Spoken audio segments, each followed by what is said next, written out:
We are back 4 weeks into the season. Jayden Daniels looks like one of the best rookie quarterbacks we have ever seen. The NFC East is a mess. Anthony Richardson is injured again. The Ravens dominated the Buffalo Bills. These are our week 4 reactions. And to start things off, if you've watched us before, you know that I'm a Giants fan. And the Giants... I think they could tell based off the jersey. Rocking Victor Cruz this week, the last great Giants wide receiver to be part of a Super Bowl winning team. And well, Odell was on the Rams.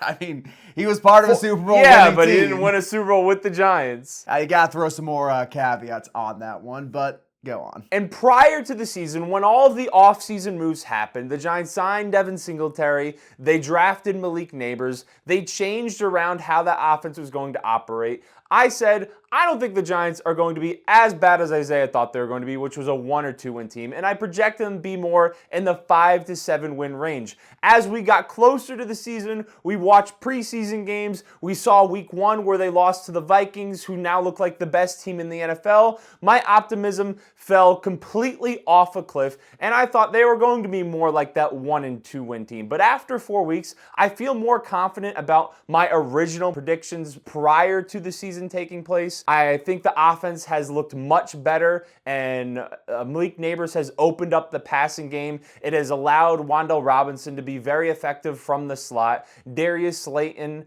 has continued to do what Darius Slayton does and is... Darius Slayton has continued to do what Darius Slayton does. Well, go for 600 yards and get overhyped by Giants fans? Is that the Darius Slayton pattern we're falling back into? He's a productive number 3 receiver, but at the end of the day, the thing I can't stand is people who are using the Giants not looking completely pathetic, a small segment of the Giants fan base, to say that Daniel Jones all of a sudden is the answer to all of their problems. All he needed at the end of the day was a Malik Nabers and talent around him in order to lead a successful Giants team to the promised land.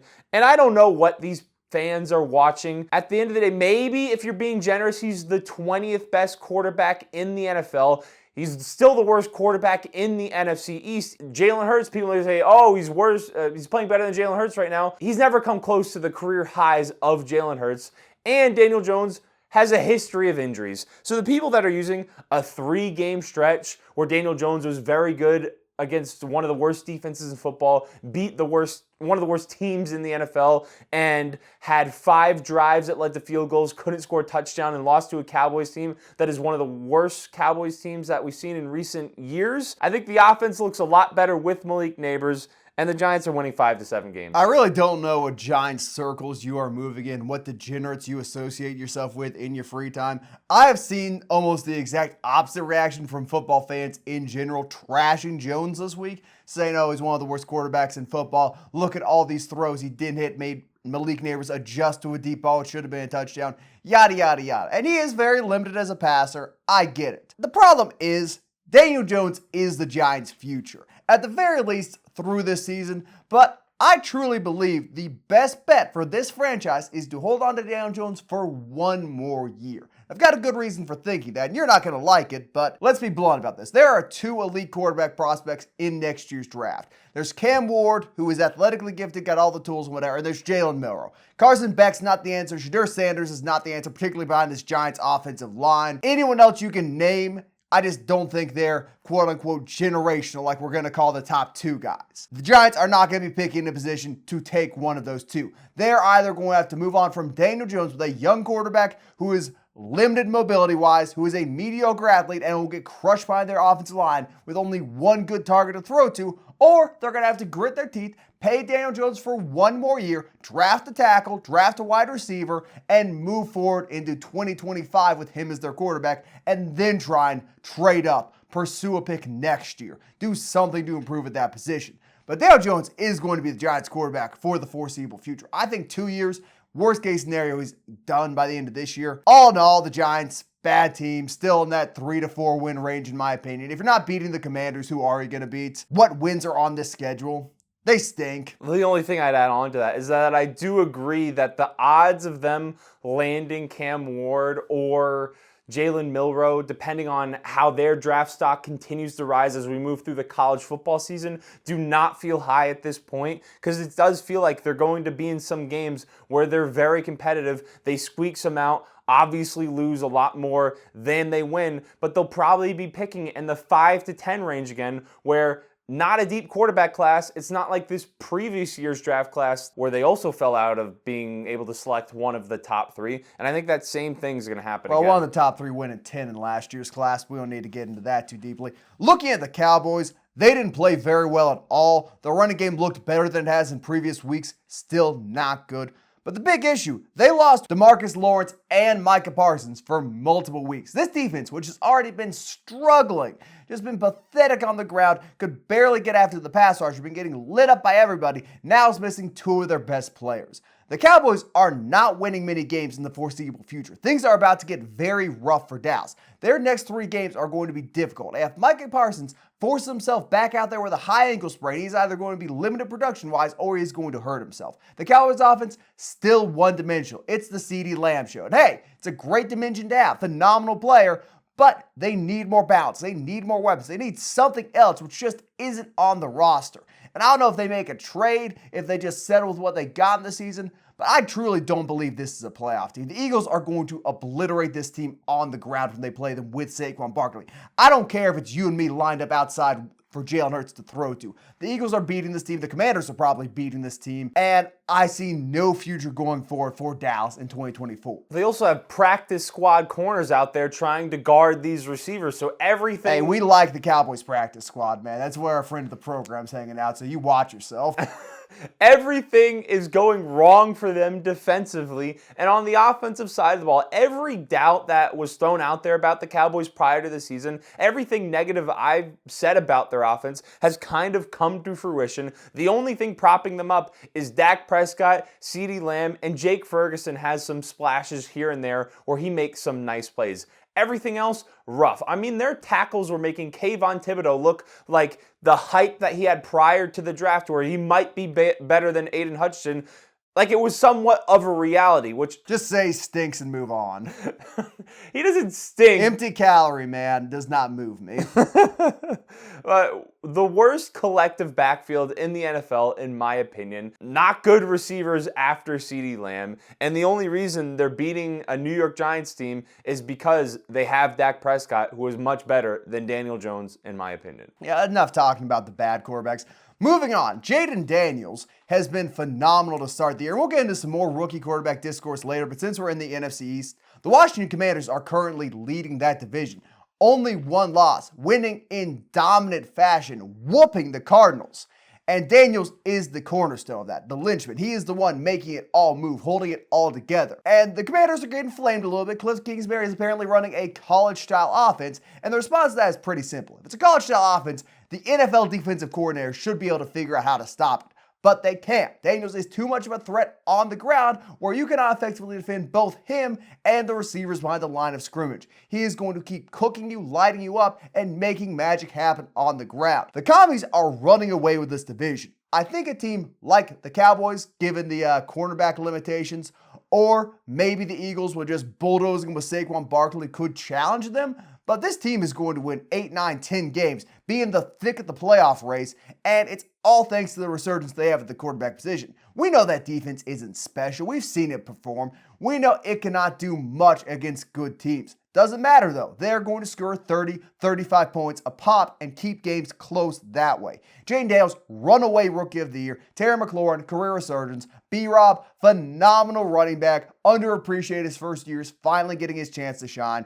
And the Commanders are arguably the most exciting team in all of football right now. The Commanders are the best team in the NFC East the way they are playing right now. It doesn't really matter how bad their defense has been when their offense has looked this good. And comparing them to the other NFC East teams, we don't need to drone on about the Giants. We don't need to drone on about the Cowboys. But the Eagles, if they continue to struggle with injuries at wide receiver and their defense doesn't take a major step forward, you can't take them over the way this Commanders team is playing. Through 4 games, compared to any other quarterback in NFL history, not just rookies, Jayden Daniels has the highest completion percentage ever. 82.5% of his passes are getting completed. He is extremely poised in the pocket, one of the most confident rookie quarterbacks we have ever seen. Very comparable from what we saw from CJ Stroud last season, in my opinion, from that standpoint. And the biggest concern we had about him, I feel like we said it ad nauseum, is that he would take big hits hits, but he's one of the smartest runners we've ever seen too. Runs out of bounds, slides. When it's smart to take a hit, he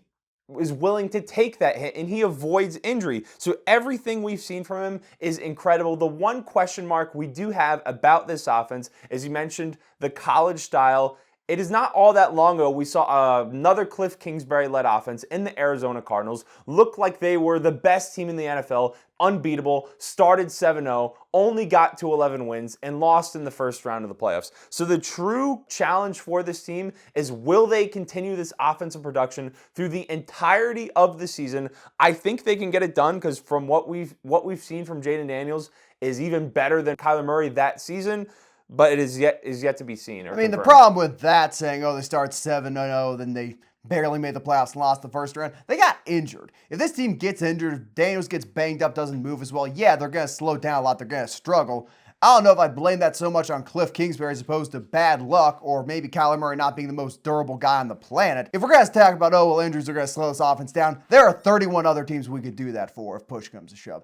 All in all, Commanders a great team. I don't feel like dwelling too long on the Eagles. The Buccaneers are a bad matchup for them in terms of how they defend the run, and they were down their 2 star wide receivers. So we'll reconvene next week and talk about how they look. A.J. Brown is supposed to come back, and Devontae Smith was dealing with the concussion. Presumably that is like a 2-week thing. Hard to say with how bad his was, though. So we will circle. They have a bye week next week. Yeah, it's 2 weeks. And we will circle back in 2 weeks when everyone is healthy. For some elite Nick Sirianni hating.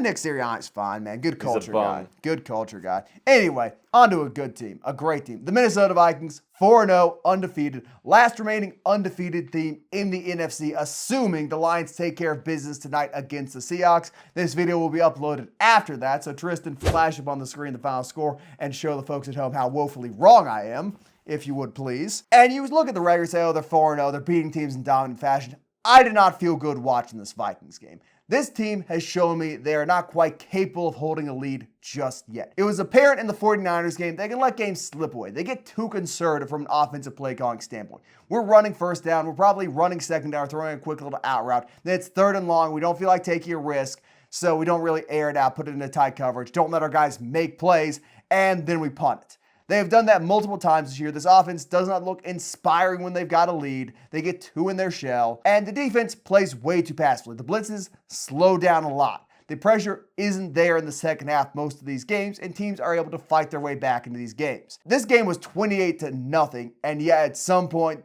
the Packers never took the lead, but they got within 1 score. That should never happen in a blowout situation like this in the NFL. Having said all that, the offense looked great in the first half. Darnold is still making all the right throws, all the right reads, occasionally throwing up into tight coverage. When you've got elite receivers, I'm okay with that risk. The running game looks really good, and Flores can still get pressure when he is really going after it. This is the best team in the NFC. They've looked better than the Chiefs, and while my confidence is not high going into a London matchup on the road against the Jets and an elite defense, I am more confident about the Vikings now than I was last week. This is still a good football team, and they're still going to make the playoffs. There's just room to improve. The biggest takeaway for me from this game is not negative for either of these teams. It's that these are the 2 best coached teams in the NFC. We saw the Vikings get out to a super hot start, and then we saw the Packers respond in a big way in the second half, making the game a lot closer than it should have been. Sam Darnold is still getting things done in the KOC offense.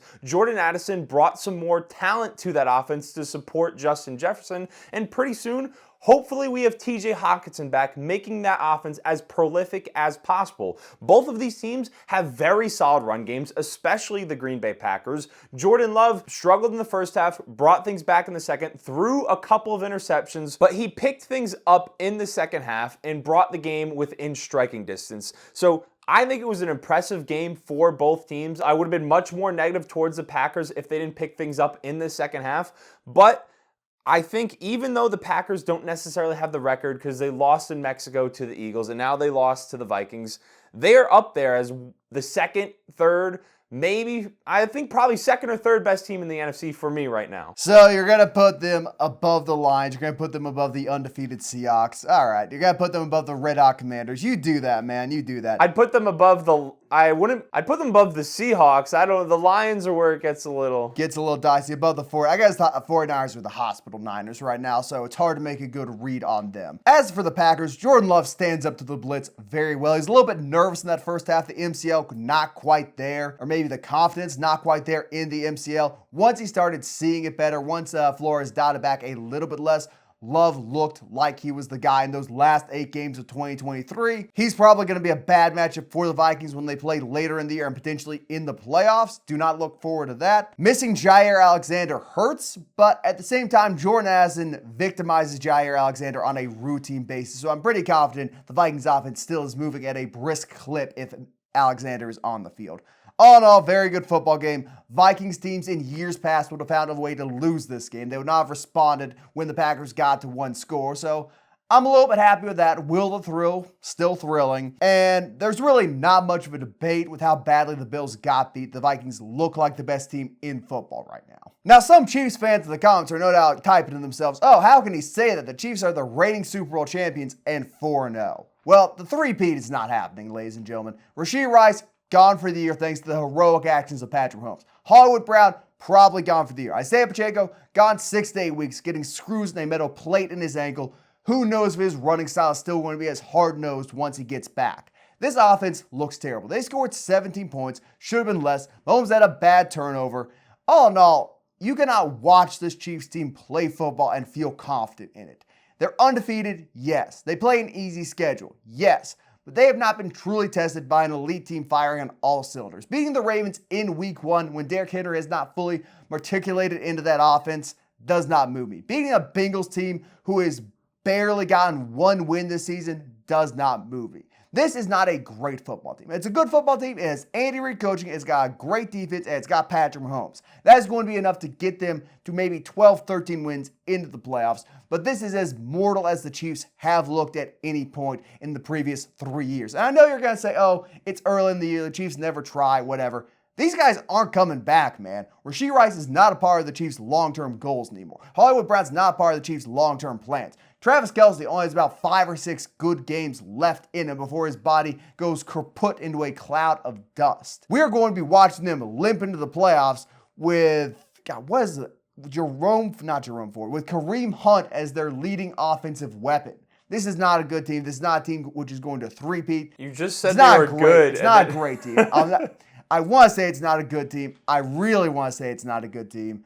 I don't like the Chiefs, but I digress. This is not a great team. It's not going to three-peat, and Chiefs fans should be a little bit more worried right now than they were this time last year. Well, how many great teams are there in the NFL this season? I mean, we think the Bills are great, and then they get shelled by the Ravens. The Ravens have had one great performance, are only 2-2 at this point in the year. Had 2 great performances, man. They beat the hell out of the Cowboys. They let them back in alone in the second half. That was a great performance. Point still stands. They have 2 losses that weren't all that great. And then you have a team like the Saints who looked great through 2 weeks, not so great through the second 2 weeks of the season. Who brought up the Saints, man? I'm just throwing out there that they're these teams that have looked like they could be potentially great teams with some of these early season performances. And in reality, they are maybe flawed in some ways, are good teams, are below average teams, are slightly above average teams. So I don't think we have a lot of teams that we can truly call great, at least at this point in the year. The only team that really matches that right now, I think, is the Minnesota Vikings from what we've seen on them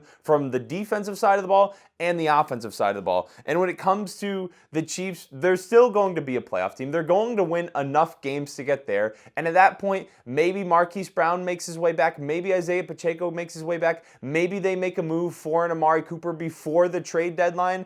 And when it comes to the Chiefs, I am never going to doubt them come playoff time. So, yes, are you a lot less optimistic about their ability to three-peat with all of these significant injuries? That is true. Xavier Worthy is going to have to step up in a major way. We definitely saw it with Rashee Rice as the season progressed last year in his rookie year, that he got more involved in the offense and more productive in the offense. And they now can't afford any injuries because they got Justin Watson, Juju Smith-Schuster, Mecole Hardman. They're back to what they had last season with a rotating cast of guys who could do a couple things well, and it's going to be really hard for for them to three-peat, but I'm not going to say it's impossible because we've seen this Chiefs team in the past. We haven't seen this Chiefs team. We saw last year's Chiefs team do it. All I'm going to say about the Amari Cooper trade is this. If the Browns decide, we're not competing this year, we're going to move off Amari Cooper, and we're going to send him to the Kansas City Chiefs, if they do that, if they give Mahomes another elite weapon, what I will do to the city of Cleveland will make that little river fire of theirs look like a firecracker. Fire and brimstone will rain down upon Cleveland if they gift wrap the Chiefs another Super Bowl. Everyone was talking about, the Bills gave them Xavier Worthy, and then promptly shut up when Worthy didn't have a good week too.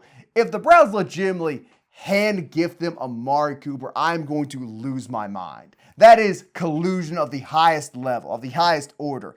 A bad beat of all bad beats for those who bet against the Chiefs. Not out of the question because the Browns, they're not making a playoff push unless Nick Chubb emerges, runs for 200 yards every week, and the defense suddenly returns to their 2023 form. Speaking of elite rushing performances, Derrick Henry held court over the Buffalo Bills on Sunday Night Football, ran for 199 yards. That doesn't feel satisfactory to say. I'd like to say 200. Added another 10 through the air, 2 touchdowns. Never a particularly close game. Ravens are winning 21-3 at the half. And look, a lot of things are going to be said about Josh Allen and Lamar Jackson. We're going to have to watch people push the Lamar over Josh Allen narrative once again, even though it's ridiculous. It's ridiculous and we all know it. Passing is important, ladies and gentlemen. And a lot of things are going to be said about the Bills.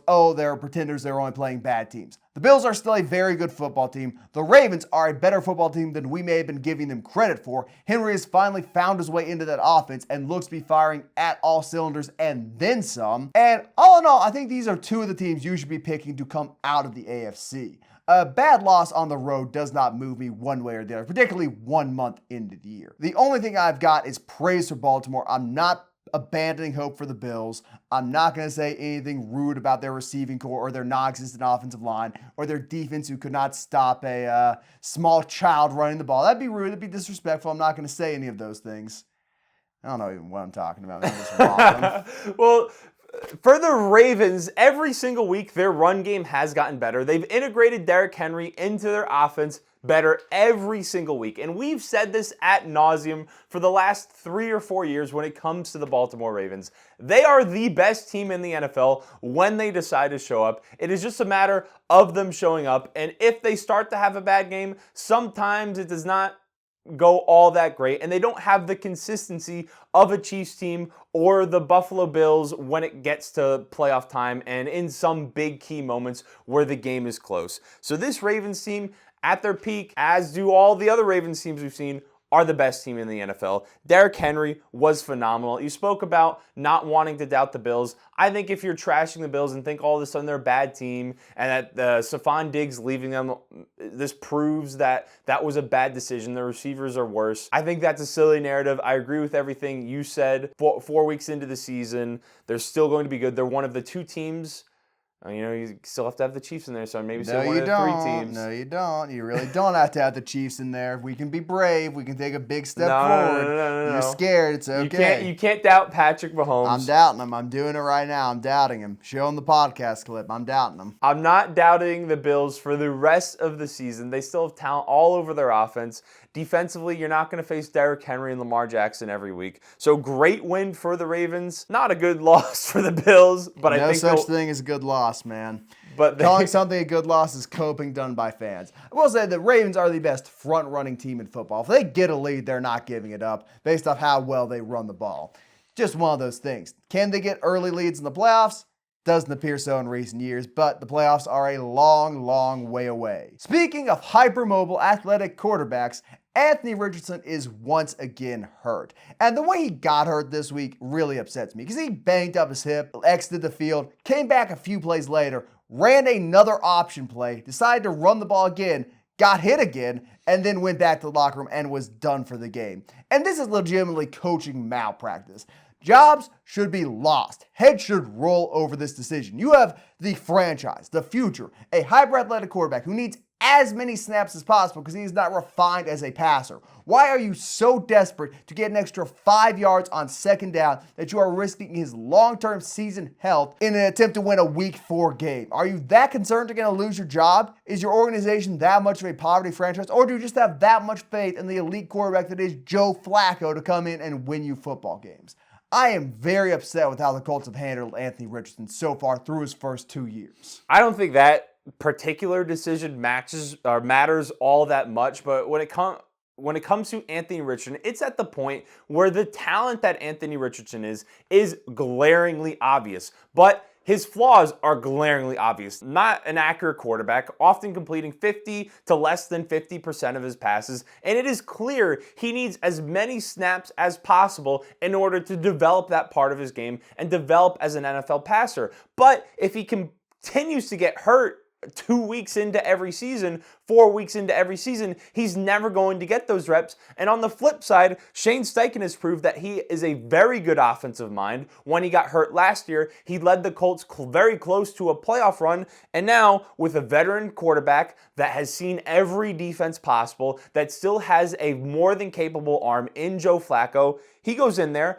operates an offense that is talented, has very good play calling, and he goes out and beats a very good Steelers defense. So it's a conflict where they need Anthony Richardson to be on the field in order for him to get better with all of the talent that he has, but he keeps getting hurt, and he also is not necessarily the best option to have them win games right now with what Shane Steichen is able to accomplish from a play calling perspective. So it is quite the unique scenario in Indianapolis. I feel like I got called a gigantic hater by that side of the room when I said last year Gardner Minshew was a better quarterback for the Colts' immediate future than Richardson because he won them more games. And now here we are a year later, and I get Joe Flacco is viewed more highly than Gardner Minshew, God bless him, but we're kind of in the exact same scenario, man. Like, the backup quarterback is better for your short term, and the NFL stands for not for long, so every player on that roster besides Richardson would probably rather have Flacco out there throwing the ball for him. Yeah, I mean, I would tend to agree more of your assessment that you had last season. So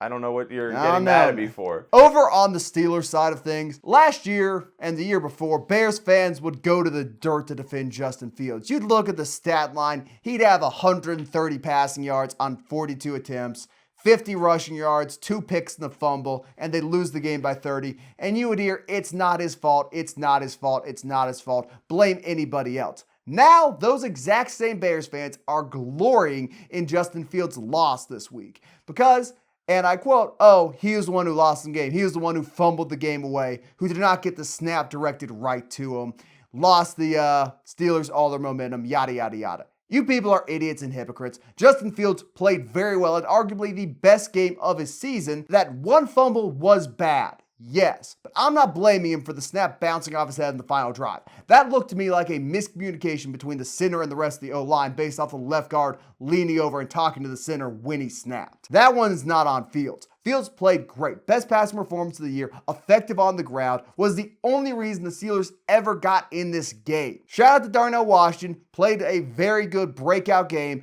In addition to his roles in the lead blocker, played very well after the catch as a receiver, but this one was all on Fields. And for him to get blamed for the Steelers being 1-3 now, or 3-1 now, is ridiculous. He is still the answer at quarterback. Russ is still staying on the bench, and the Bears fans trying to chirp Fields over this loss need to shut up. I would agree. I don't everything you said. Justin Fields has been the best version that we've seen of him in his career thus far. He's been efficient. He's not making a ton of backbreaking mistakes. He's making very solid plays, and it's more on the defense in this one for giving up that many points to Joe Flacco. There's just something about Flacco, man.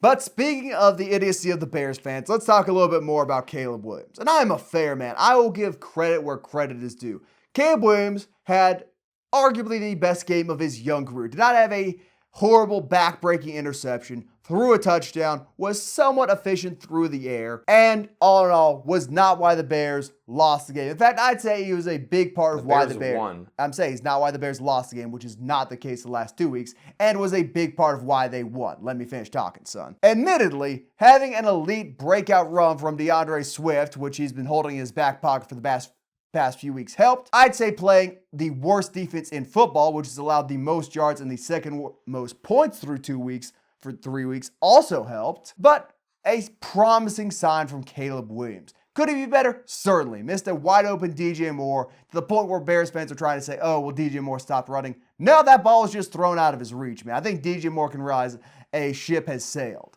All in all, good offensive performance from the Bears. Rams, kind of in panic mode, but they've been in panic mode given the injuries and the lack of depth they have. Kyrie Williams, elite running back. That don't draft him in fantasy football take you had prior to last season and prior to this season just keeps aging worse and worse. Get Blake Corum out there. He's rotting on the bench. Why'd you decide to double down on that, by the way? I feel like back-to-back years you were trashing Kyron Williams. I could be wrong. How was I supposed to know that they draft Blake Corum with a relatively high draft pick and they have him rotting on the bench? Hey, man, they got Ronnie Riverside out there grabbing carrots. I'll stop screaming about Blake Corum. I've got that lined up. That's going to be one of the videos this week. Caleb Williams is still not at the level we want to see him at yet. You mentioned the missed throw to DJ Moore. He still is missing some throws you'd like to see him make on a routine basis, but this was the best game we've seen from him thus far. He operated the offense. It did not look like a complete disjointed disaster that we've seen in previous weeks this season. And guess what happens when you run the ball effectively? Your young rookie quarterback is able to operate a better offense and is not forced into 50 throws where he's much more prone to make a lot of mistakes. So props to DeAndre Swift and Roschon Johnson actually showing up in this game. You mentioned it was helped by not playing the greatest defense in the world. Playing the worst defense in football through the first 3 weeks, if you would please. But just running the ball effectively, if they're able to continue to do that and not be worst rushing attack in the NFL that we saw through the first 3 weeks, that is going to help Caleb Williams throughout the rest of the season. I wish I had my tablet because I don't know who they're playing. They are playing a cupcake next week. The trip to Candyland is continuing for Caleb Williams. And I'd like to point out, I think he is getting a little bit better each week. It helps greatly that he is progressively playing worse and worse defenses as time goes on. And he's playing another absolute cupcake next week, whose name eludes me right now. I don't have the internet in front of me, so I can't tell you. Positive signs from the young rookie in Chicago. Unlike from what we have seen from the young rookie in Denver. And Broncos fans will say a win is a win. He didn't throw an interception. Bo Nix should not be starting for a CFL team, man. A disgraceful performance in the Big Apple. Negative passing yards at the half. Got it up to an impressive 60 on the day.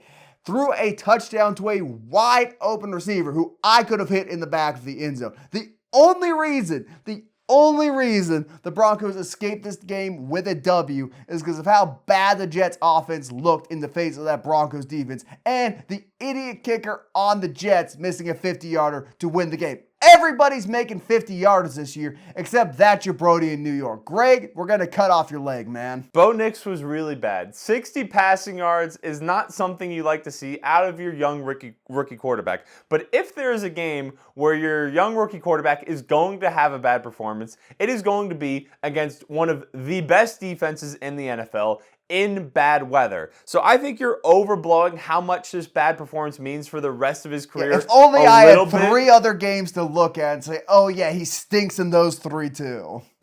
Sean Payton should be ashamed of himself.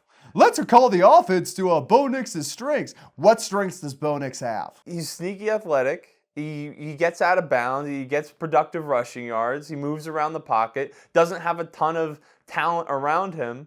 So he could still be good in the NFL. One of Bo Nix's strengths is that he doesn't have a ton of talent around him. Yeah, man, that's a promising CFL career right there.